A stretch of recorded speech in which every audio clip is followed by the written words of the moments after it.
서신체로 오늘 우리에게 주신 하나님의 말씀을 함께 찾아볼까요? 로마서 14장 1절부터 12절까지의 말씀, 저 한 절 여러분 한 절씩 번갈아 교독해 보겠습니다.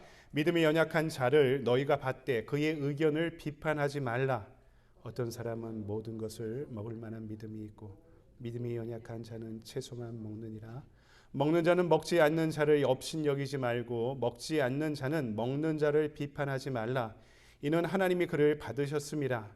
남의 하인을 비판하는 너는 누구냐? 그가 서 있는 것이나 넘어지는 것이 자기 주인에게 있음에 그가 세움을 받으리니 이는 그를 세우시는 권능이 주께 있습니다. 어떤 사람은 이 날을 전날보다 낮게 여기고 어떤 사람은 모든 날이 각각 자기 마음으로 확정할지니라. 나를 중히 여기는 자도 주를 위하여 중히 여기고 먹는 자도 주를 위하여 먹으니 이는 하나님께 감사하며 먹지 않는 자도 주를 위하여 먹지 아니하며 하나님께 감사하느니라. 우리 중에 누구든지 자기를 위하여 사는 자가 없고 자기를 위하여 죽는 자도 없도다. 우리가 살아도 주를 위하여 살고 죽어도 주를 위하여 죽나니 그러므로 사나 죽으나 우리가 주의 것이로다. 이를 위하여 그리스도께서 죽었다가 다시 살아나셨으니 곧 죽은 자와 산 자의 주가 되려 하심이라. 내가 어찌하여 내 형제를 비판하느냐? 어찌하여 내 형제를 업신여기느냐? 우리가 다 하나님의 심판다 앞에 서리라.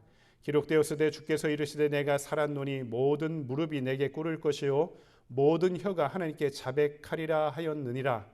이러므로 우리 각 사람이 자기를 하나님께 직고하리라. 아멘. 주님의 말씀입니다. 말씀을 주신 하나님께 감사드립니다. 다 자리에 앉으시겠습니다.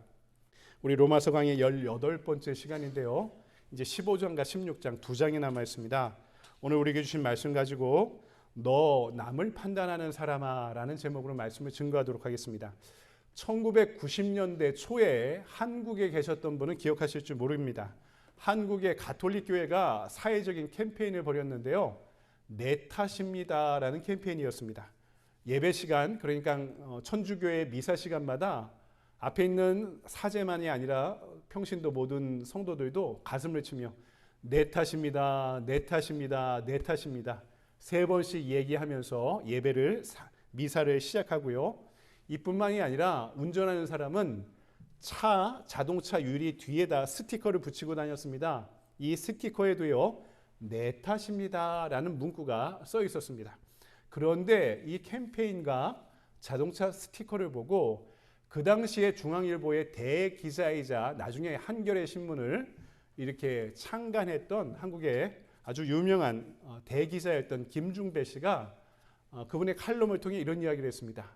내 탓입니다 라고 스티커를 붙이면 운전하는 사람이 내가 볼 수 있는 내 유리창 앞에 붙여야지 왜 남들 보라고 내 유리창 뒤에 붙이냐. 그 말은 잘못하면 뒤에 운전하는 사람한테 너 탓이다 라고 이야기하는 말이 될 수 있다. 진짜 내 탓이 되려면 그런 반성과 회개를 하고 살아가려면 내가 보는 곳에 나의 말로 고백해야지 이것이 진정한 캠페인이 되지 않을까라는 이야기를 했던 내용들을 어려서 읽었던 기억이 납니다. 여러분 우리도 그렇게 생각하지 않습니까? 문제가 생길 때마다 뭐 부부관계에도 부모 자식 간에도 교회 안에서도 또 직장 안에서도 사회적으로 너 탓이다 라고 이야기하는 게 편하죠. 문제가 너에 있다고 이야기해야지 우리가 편합니다. 내 탓이라고 얘기하는 사람은 드물죠. 제가 한국에서도 잠깐 직장 생활을 했는데 특히 한국의 문화는요. 내 탓이다 얘기하면 안 돼요. 직장에서 특별히 온통 책임을 내가 뒤집어 쓰게 되어 있습니다. 미국은 안 그럴까요? 그러니까 내 탓입니다. 내 잘못입니다. 얘기하는 게 사회적으로도 너무 어려운 구조의 분위기에 살아가고 있다는 거죠. 제가 목회를 하며 경험하고 느낀 것이 있습니다. 인간관계가 우리 살아가는 가운데 가장 어렵습니다. 대부분의 문제를 관계로 풀어야 되는 목회자 같은 저도 마찬가지인데요. 너무나 힘들고 중요한 문제가 분명합니다. 내 생각대로 안 될 때, 사람들이 나를 이해해 주지 못할 때, 또는 비판이나 공격을 받게 될 때 사람들이 믿고 싫은 것이 당연지사 아니겠습니까? 이것이 우리의 본성의 기본적인 생각이죠. 근데 특별히 사회생활하는 사람은 문제가 생겨도요. 그냥 밖에 나가 술 한잔하면서 풀기도 하는데요. 교인들은 그렇게 안 하잖아요. 특별히 교회는요, 항상 표준, 사고, 판단의 잣대가 신앙이다 보니까 모든 문제를요, 우리는 옳고 그름의 문제로 판단하는데 너무나 익숙해요. 그럼 어떻게 됩니까? 제로섬 게임이 되는 겁니다. 신앙인들 사이의 문제는 이것이 다 없어질 때까지, 서로가 다 망할 때까지 싸우게 되어 있어요. 옳고 그름은요, 판별이 되기 힘듭니다. 근데 항상 신앙인들이 싸울 때는 옳고 그름이란 믿음의 기준으로 이야기하고 다투고 갈등하기 때문에 남들의, 타인의 그름을 입증하기 위해서 온갖 수단을 다 활용하는 거죠.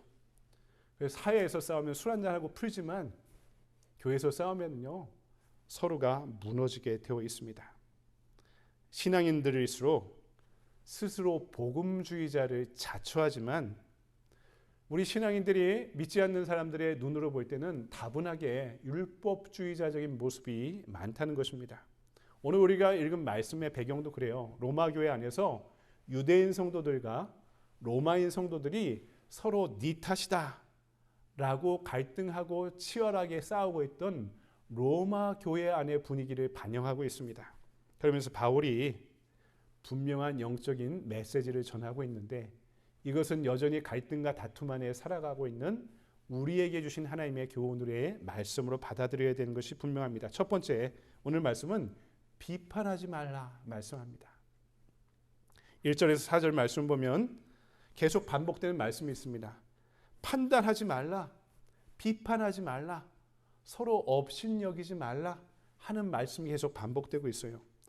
여러분, 당시 로마 교회는요, 제가 지난번에 배경을 잠깐 설명해 드렸는데, 로마 교회를 개척한 사람은 예루살렘에서 온 사람들이에요. 그러니까 유대인 성도들이 개척했는데, 클라우디우스 황제의 그 추방령에 의해서 다 나가니까 이제 로마 교회에 누가 남습니까? 로마인 성도들만 남아 있어요. 네로 때 추방령이 지나고 나서 딱 와 보니까 이 이방인 그러니까 로마인 성도들이 다 자리를 차지하고 있는 겁니다. 주도적으로 교회를 이끌고 있었던 거죠. 근데 개척 그룹이 보니까 우리가 리더였는데 하고 서로 의견의 갈등이 생길 뿐만 아니라 아주 중요한 문제가 여기서 생깁니다. 오늘 말씀에도 먹는 문제와 날짜의 문제를 갖고 이들이 싸웁니다. 서로 살아왔던 배경도 다르고 문화도 다르고 그리고 언어도 달랐던 사람이 같이 신앙생활 하려니까 어려운 것이 많았다는 거죠. 유대인들은요, 특별히 부정한 음식을 먹지 않았습니다. 예수님 당시에 유대인 사회를 옥죄는 레위인들의 정결례 의식이라는 것이 있었는데요. 이것이 사회를 통제하는 원리였습니다. 근데요, 유대인들은 절대로 날라리 성도들도요, 우리 교회 다니는 분들도 날라리 성도들 있잖아요. 유대인들 중에도 날라리 유대인들이 있었을 거 아니에요? 근데 그들조차도 부정한 음식을 먹지 않는 것은 정확하게 지켰습니다. 가령 굽이 없는 짐승, 비늘이 없는 생선, 이들은 이런 대상들은 먹지 않았다는 거죠. 우리 식단의 예를 들어볼까요? 그들은요, 우리가 제일 좋아하는 삼겹살, 돈가스, 탕수육, 오징어 볶음, 낙지 볶음, 생선 중에서도 이 비늘이 없는 참치 같은 거, 이런 거는 절대로 만지지도 않았고 보지도 않았고 먹지도 않았습니다. 반면에 로마인 성도들은요, 모든 음식을 믿음으로 잘 먹었습니다. 여러분, 초대교회에서는 이 식탁 공동체도 우리 예배 끝나고 커피 한잔 마시고 우리도 뭐 나눠 먹잖아요. 초대교회에서는요, 식탁의 교제까지 예배 일부로 받아들이고 있었어요. 그러니까 이 먹다가 이 먹는 문제로 식단으로 메뉴로 싸우니까 예배 문제가 생기게 되었던 것입니다. 양측의 격렬한 갈등이 여기서 시작되었던 거죠. 이뿐 아니라 절기도 문제가 되었어요. 유대인 성도들은 로마인 성도들에게 유대교회의 절기를 지켜야, 초대교인들은요, 아직까지 자의식이 유대교회랑 초대교회가 아주 면밀하게 분리되지 않았어요. 예수님의 제자들조차도. 그러니까 유대교회 절기를 유대인 성도들은 초대교회 안에서도 지키려고 노력했던 것입니다. 음식도 마찬가지고.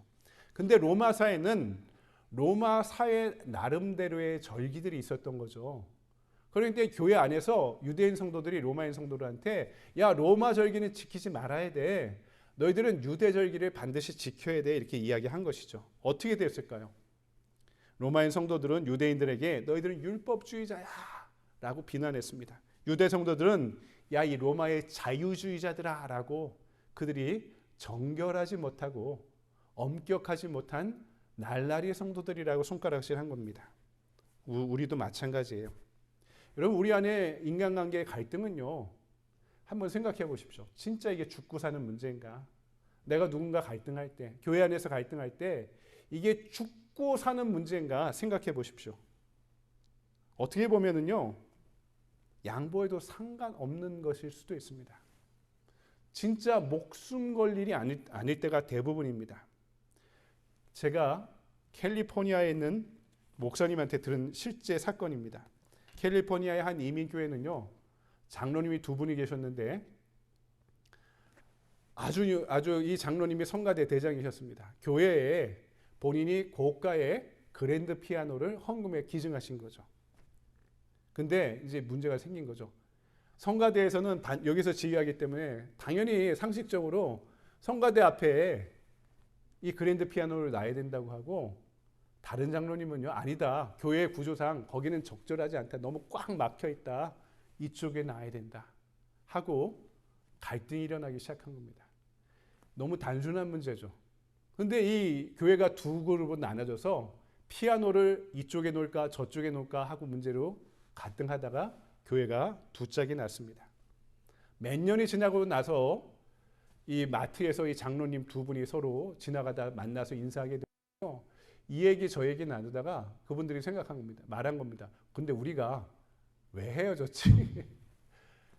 그들이 몇 년 전에 기억도 못할 정도로, 자기들이 왜 헤어졌는지도 기억하지 못할 정도로 이것이 문제가 된 거죠. 제3자의 입장에서 보면 웃고 지날 문제이지만 우리가 해당 이해 당사자가 되면은 이것 또한 갈등의 큰 요소가 되나 봅니다. 뉴욕에 있는 한 이민교회는요, 교회를 리모델링했습니다. 담임 목사님이 관리부와 얘기해서 그동안 너무 전통적인 색깔로 우리 교회가 이제 유지됐는데, 이제 젊은 사람들이 교회에 와야 되니까 이제 미국 교회처럼 좀 새롭고 신선하게 리모델링을 하자. 카펫을 관리부랑 상의해서 좀 푸른 색깔, 시편 23편에 우리 푸른 초장 맑은 물가로 인도하는 그 말씀을 의지해서 약간 푸르스름한 계열의 카펫으로 교회의 카펫을 다 이동을 한 겁니다. 그리고 나서 공사가 끝나고 당회가 난리가 났습니다. 교회는 예수 보혈 붙잡고 살아야 되는데 어떻게 푸른색을 하냐, 붉은색으로 해야지, 예수 보혈을 상징하는 게 교회 아니냐라고 이야기하면서 이 교회가 두 짝이 나버렸던 것입니다. 여러분, 이게 죽고 사는 문제였을까? 목숨을 걸 만한 문제였을까? 미국의 영성가, 제가 좋아하는 헨리 나우엔이라는 분이 계시는데요. 이분이 영적 발돋움이라는 책을 썼습니다. 아주 얇은 책이에요. 여러분 시중에서 구할 수 있으면 한번 읽어보세요. 우리가 영적으로 성장해야 되는 영역이 세 가지 영역이 있다고 얘기해요. 나를 향한 발돋움. 그래서 외로움, 사람을 타는 외로움으로부터 하나님 앞에 홀로서는 고독을 향해 발돋움해야 된다. 또 하나는 나의 욕망으로부터 하나님을 향한 발돋움. 또 하나는 나만 생각하던 내가 이웃을 향해 열린 마음으로 발돋움. 나를 향한 발돋움, 하나님을 향한 발돋움, 이웃을 향한 발돋움이라는 영적 성장의 영역이 필요하다고 이야기하는데, 이 중에 이웃을 향한 발돋움은요, 어떤 사람이 성격이 좋아, 사람을 좋아해, 그래서 그 사람이 발돋움을 잘하는 게 아니라 진짜 이 영적 발돋움은 훈련과 노력이 필요한 영역이라고 이야기합니다. 그러니까 나와 하나님의 관계만이 아니라는 거예요. 신앙에서 하나님 안에서 나와 너가, 우리가 만나는 그 관계조차도 성장해야 되는 영역이 분명하다는 게 나우엔의 통찰력입니다. 그런데 이웃을 향해 성장하기 위해서는요, 두 가지 가난함이 필요하다고 이야기해요. 가난해야 된다고 이야기해요. 이것이 뭐냐? 생각의 가난과 마음의 가난입니다. 생각의 가난이 뭐냐면 내가 생각하고 있는 가치관들이 전부일 거야 라고 생각하는 마음을 가난하게 비우는 거예요. 가령 미국이나 한국이나 갈수록 진보와 보수, 좌파와 우파의 거리가 극단적으로 갈라지고 있어요. 또 정치인들이 이것을 자기 입지를 강화하기에 일부러 더 갈라치게 하는 영향이 큽니다. 지금 우리 시대의 문제는요, 중간이 없어요, 중간이. 근데 여러 가지 사회적인 조사를, 리서치를 한 결과 극단적으로 이 이념의 편향들이 갈라지는 특정한 그룹이 있어요. 미국과 한국의 조사 결과가 동일합니다. 이 그룹이 어떤 그룹일까요? 기독교인들입니다. 기독교인들. 기독교인들일수록 진보와 보수, 좌파와 우파의 입장이 너무나 분명하게 갈라지고 있다는 거죠. 어울려 대화하려 하지 않습니다. 내 정답이 너무 분명합니다. 그래서 우리는 나우엔의 이야기에 귀를 기울여야 되죠. 정답이 있다고 생각하면은 이 정답은 내가 소중하게 내 신념과 믿음으로 간직하지만은 다른 사람의 정답을 오답이다, 틀렸다 이야기하지 말라는 것입니다. 정치에 있어서도요, 아주 한국에 유명한 책이 있죠. 새는 좌우의 날개로 난다. 새가 날개 한 짝만 있으면 날겠어요? 추락하겠죠. 좌파가 있으면 우파가 있다는 것도 인정하고, 우파가 있으면 이 사회의 균형점을 만들기 위해 좌파도 존재해야 된다는 것을 서로 인정해야 됩니다. 그 가운데 치열하게 갈등하더라도 서로가 서로의 존재를 인정해 줘야죠. 경제적으로도 물질적으로도 내가 가난하다고 부자들은 다 도둑놈이야, 경멸할 필요도 없고, 부자라고 해서 내가 돈이 많다고 경제적으로 어려운 사람을 하찮게 여겨서도 안 된다는 것입니다. 서로 다른 차이를 받아들이는 마음, 이것이 생각의 가난인 것이죠. 마음의 가난도 마찬가지입니다. 내가 누군가에 대해서 갖고 있는 선입견, 편견을 내려놓는 것을 말합니다. 원래 저 사람은 저래. 여러분, 우리가 이런 선입견이 얼마나 강합니까? 내 자신의 경험일 수도 있지만 다른 사람의 뒷담화, 다른 사람 얘기를 듣거나 여론을 듣거나 하면서 어떤 특정한 사람에 대해서 단정적으로 생각해 버립니다. 근데요, 우리에게 필요한 시선은 그게 아니라 오히려 그 사람을 하나님의 사랑받는 자녀라는 가능성으로 보는 시선이 필요합니다. 여러분, 우리가 그 사람의 변화될 수 있는 가능성마저 포기하면은 이 세상에 구원받을 사람이 누가 있겠습니까? 나 자신도 마찬가지죠. 여러분, 어려서 누군가 나를 전도했다면 그 사람은 나의 하나님의 자녀로서의 가능성을 보고 전도한 것이 아닐까요? 근데 우리가 그렇게 죄인임에도 하나님께 받아들여진 우리가 원래 저 사람은 저런 사람이야 라고 단정해 버린다면 그런 태도는 매우 조심하고 자제해야 될 태도인 것입니다. 여러분, 하나님이 십자가에 달려 돌아가실 때 나만을 위해 돌아가셨을까요? 우리가 쉽게 단정하고 선입견을 갖고 있는 그 사람을 위해서도 십자가에 달려 돌아가신 것이 분명합니다. 여러분, 이것이 구약과 신약이 이야기하고 있는 사람의 구원에 대한 우리의 믿음이죠. 나와 같은 사람도 구원받았다면 여러분, 그 사람도 구원받지 못할 이유가 어디 있겠습니까? 그래서 그 사람을 하나님께서 죽기까지 사랑하셔서 받아들여 주신 구원의 가능성으로 보는 태도가 우리에게 더 절박하게 요구되는 거죠. 사람을 그래서 단정짓는 우리의 마음이 가난해져야 됩니다. 이것이 마음의 가난이죠. 생각의 가난, 절대적으로 옳은 것이 있다라고 생각하는 마음을 내려놓는 것과 마음의 가난, 사람에 대한 선입견과 단정을 내려놓는 그 가난함을 우리가 품고 살아갈 때 남을 제멋대로 평가하고 정죄하는 죄를 범하지 않게 됩니다. 그리고 될 수 있으면 이런 노력 가운데 남을 환대하려는 의지를 품게 되는 거죠. 여러분, 이것이 우리의 영성 생활에 매우 중요한 요소입니다. 눈에 보이지 않는 자를 사랑하지 못하면서 눈에 보이지 않는 나를 사랑할 수 있느냐, 예수님께서 우리에게 묻지 않으셨습니까? 적용해 봅시다. 개인적인 차이로 그 차이 가운데 서로를 비난하지 말아야 됩니다. 교회 안에서도 믿음의 색깔이 다 달라요. 색깔이 다르니까 오히려 배울 것이 많습니다. 뭐 순복음교회 가면 통성기도 많이 하잖아요. 방언기도 하는데 이 방언기도에 대한 정서적인 혐오감을 갖고 있는 분들이 있는데요. 성경에서 방언하라고 그러잖아요. 나에게 그런 달란트가 없다고 해서 그것이 하나님께서 주신 것이 아닌 것이죠. 어떤 사람은 사회의 정의를 위한 달란트를 갖고 있어요. 근데 내가 방언하는 사람이 교회 안에서 날마다 산다고 그 사람이 사회에 대해서 관심 갖는 것에 대해서 비난할 이유도 없다는 것입니다. 새벽기도 열심히 한다고 새벽기도 안 하는 사람을 판단하고 내가 성경을 많이 읽는다고 그렇지 못한 사람들을 판단하고 전도를 많이 한다고 저 사람은 전도 한 번도 안 해봤어 라고 정죄하는 것은 우리가 기도의 정신도 말씀의 정신도 전도의 정신도 위배되는 태도가 아니겠습니까? 오늘 말씀 보니까 연약한 자를 판단하지 말라고 그래요. 갓난아이가 너 왜 밥 챙겨 먹지 못하냐? 왜 너 대소변 가리지 못하냐? 이렇게 비난하지 않잖아요. 언젠가 하겠지. 크면은 스스로 밥도 차려 먹고 화장실도 잘 가겠지. 기다려줘야죠. 근데 컸어요. 컸는데도 젖만 먹으려고 해.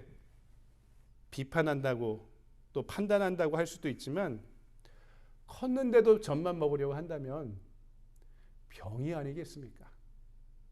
병이죠, 병. 그러면 그 사람이 치유받아야 될 영역이 있다라고 생각하고 받아들여야 되죠. 반대로 연약한 자가 아니라 믿음이 강한 자에 대한 판단도 우리가 하지 말아야 된다는 거죠. 하나님이 믿음으로 그를 받으셨기 때문에 판단할 수 없습니다. 다윗이 도망갈 때 성전에 들어가서 진설병을 훔쳐 먹어요. 율법에서는 이 성소 안에 제사장 아는 사람이 들어갈 수도 없습니다. 그 음식 먹으면 안 됩니다. 근데 하나님이 받아주셨어요. 배고파 도망치다가 갈 곳 없어 성소 안에까지 들어가서 하나님께 제사 드리려고 올려놓았던 그 진설병을 제사장만 먹을 수 있는 그것을 먹었던 다윗과 부하들을 하나님 뭐라고 하지 않으셨어요. 판단할 문제가 아닙니다. 예수님과 제자들이 안식일에 미리삭을 잘라 먹었어요. 레위인의 정결 예식에 따라서는 비난할 만한 무리였습니다. 제가 신약 성서를 신약교 가서 공부하면서 헬라어로 성서를 주석하고 공부를 하다가 교수님께 이야기를 듣다 깜짝 놀랐어요. 당시 바리새인들이랑 사람들이 예수님과 제자들을 음식을 탐하는 자라고 평가를 합니다. 그 어휘 가운데에는요, 술을 탐한다는 뜻도 들어있더라고요. 그냥 하나님이 받으셨으면 우리가 판단할 문제가 아니라는 겁니다. 그래서 우리도 하나님이 받으신 사람, 하나님 십자가에서 받아주신 사랑으로 받아들인 그 사람을 판단하려 해서는 안 됩니다. 그들을 판단하는 것은 주님의 몫이기 때문입니다. 그래서 우리는 나 자신을 향해서 우리 안에 믿음의 자유를 누려야 됩니다. 5절에서 9절 말씀을 보면 주를 위하여라는 문구가 5번이나 나와요. 음식도 날짜를 정하는 문제도 주를 위하여 하라 이렇게 유대인과 로마인 성도들을 향해 바울이 이야기합니다. 이게 삶의 목적이 여기서 분명히 드러나는 거예요. 여러분 잘 들어보세요. 우리 삶이 왜 사나요? 왜 살아요? 주님의 영광을 위해 사는 것입니다. 7절에 8절 말씀 볼까요? 우리 중에 누구든지 자기를 위하여 사는 자가 없고 자기를 위하여 죽는 자도 없도다. 우리가 살아도 주를 위하여 살고 죽어도 주를 위하여 죽나니 그러므로 사나 죽으나 우리가 주의 것이로다. 아멘. 무엇을 하든 주를 위하여라는 표현을 우리는 매우 신중하게 이 말씀을 받아들이고 묵상해야 돼요. 우리가 하는 모든 행동과 말과 태도가 그렇다는 겁니다. 아침에 일찍 일어나요. 밥을 먹어요. 회사에 가요. 회사에 일을 해요. 사람을 만나요. 퇴근해요. 집에 와요. 또 친구를 만나요. 운동도 해요. 밤에 잠을 자요. 우리가 하는 모든 행위들, 이것을 어떻게 하라고요? 주를 위하여 하라. 라틴어로 코람데오라는 표현이 있습니다. 아주 중요한 관용적 표현인데 하나님 앞에 서 있다는 것입니다. 하나님 앞에서 하나님을 위해 행동하라. 무엇을 선택하든 내 앞에 하나님이 계시다는 것을 의식하고 선택하고 행동하고 말하라는 것입니다. 그렇다면 여러분 이것도 생각해 보셨습니까? 우리가 죽는 것도 주를 위하여 죽으라는 뜻입니다. 단언하고 예언하건대 이 자리에 있는 우리 모두 다 100년 안에 죽을 사람들입니다. 이 세상에 태어난 순서는 있지만 돌아가는 순서는 없다고 이야기하는데 우린 모두 죽을 사람이에요. 제가 목회를 하며 수많은 죽음을 옆에서 봤습니다. 제 나이로 경험할 수 없는 수많은 죽음을 목회 현장에서, 심지어 제 품에서 돌아가신 분도 계십니다. 근데 어떤 분은 진짜 오래 신앙생활 하셨는데 천국과 영생에 대한 확신 없이 진짜 두려움을 갖고 장로님인데도 그렇게 돌아가시는 분도 봤습니다. 하지만 어떤 분은 진짜 신앙생활을 한 지 얼마 안 되셨는데 천국에 대한 확신으로 천사와 같은 표정으로 돌아가시는 모습도 봤습니다. 여러분, 내 죽음조차도 주님의 영광을 드러내는 생애 과정이 되어야 된다. 그럼 우리 남은 삶을 어떻게 살아야 될까요? 우리의 죽음이 선고될 때, 예견될 때, 아니면 갑작스럽게 다가올 때 우리는 그 죽음을 어떻게 맞이해야 될까요? 근데 그것조차 하나님의 영광을 드러내는 과정이라면 이것을 의무로 생각하면 이것처럼 힘든 것이 없을 것입니다. 놀라운 사실은 바울은요, 이렇게 살아갈 때 능력이 있고 자유가 있다라고 선언합니다. 자기가 이렇게 살아봤다고. 주를 위해 해보니까 여기에 진짜 자유함이 있다고, 능력이 있다고 바울이 지금 고백하고 있는 거예요. 자기가 바울이 고기를 먹는 걸 되게 좋아해요, 육식을. 근데 교회 안에서 식탁 교제를 나눌 때 제가 말씀드렸잖아요.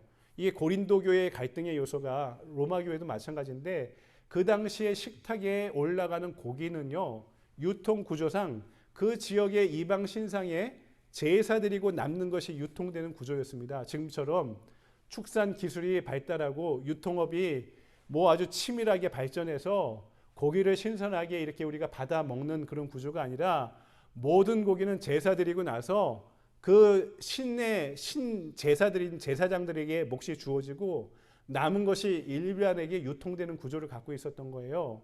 그러니까 고린도 교회도 로마 교회도 유대인 성도들은 난 그 고기는 먹지 않겠다.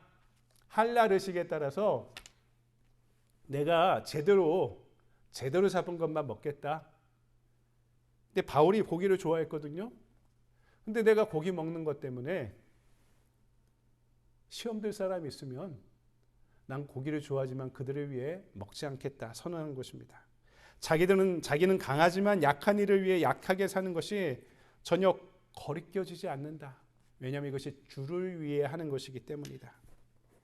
이것이 본질이지 그 이외의 것들은 비본질적이라는 선언입니다. 선교사들이 된장찌개, 청국장 너무 좋아해도 중국 가면 향이 심한 버섯 요리도 현지인과 어울려 먹을 줄 알아야 됩니다. 인도에 가면, 또 인도네시아에 가면, 인도네시아 가니까 선교사님들이 얘기를 해요.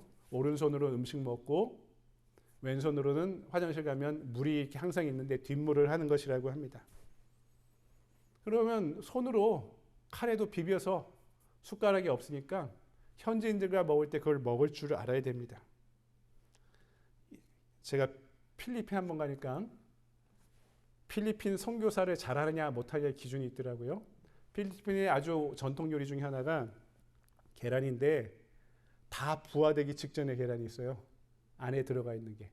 이걸 삶아서 이걸 손님이 오면 소중한 것을 줍니다.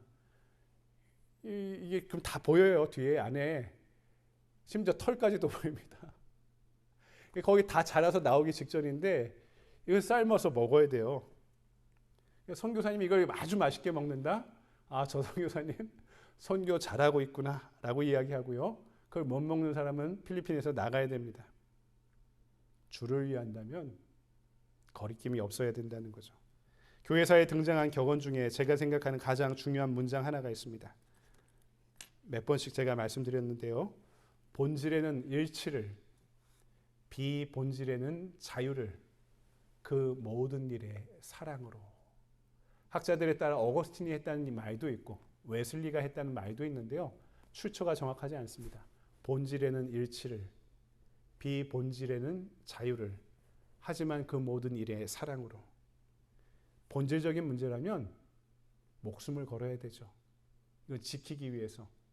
하지만 비본질적인 문제라면 서로에게 자유를 허락하라는 겁니다.